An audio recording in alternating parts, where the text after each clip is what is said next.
போச்சு. அங்கே ரோட்லேருந்து அள்ளிட்டு வந்துடல. ஒரு நாள் போய் ரோட்டில் போய் அள்ளிட்டு வந்தேன். நம்ம என்ன பண்ணணும், ரோட்லேருந்து அள்ளிட்டு வந்த கருவாச்சி தான்.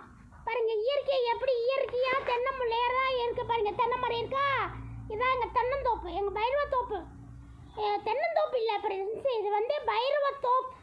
இதுக்கு பேர் வந்து பைரவர் தோப்பு. சரிங்களா, பைரவரோட தோப்பு தான் இது. தென்னந்தோப்பு பைரவரோட தோப்பு. பைரவர் தான் தேங்காயெல்லாம் போடுவாங்க, உரிப்பாங்க, அப்புறம் அதை சாப்பிடுவாங்க, அப்புறம் குச்சியில் அடி திம்பாங்க, அப்புறம் வந்து கியன்னு கத்துவாங்க, அப்புறம் படுப்பாங்க. அப்புறம் மறுபடியும் அம்மா வந்தால் அம்மாவிட்டே ஓடி வருவாங்க. அப்புறம் மறுபடியும் போவாங்க, மறுபடியும் அடி திம்பாங்க, எல்லாம் பண்ணுவாங்க. இவங்க பாருங்க தென்னந்தோப்பு இருக்கா. இதான் நம்ம தென்னந்தோப்பு. நல்லா பார்த்துக்கோங்க ஃப்ரெண்ட்ஸ், இதான் பைரவக்குடியிலோட தென்னந்தோப்பு. சரிங்களா, யாருக்காச்சும் தேங்காய் வேணா வாங்க, நல்லா பறித்து எங்கள் பைரவரெல்லாம் கொடுப்பாங்க. நீங்கள் வாங்க.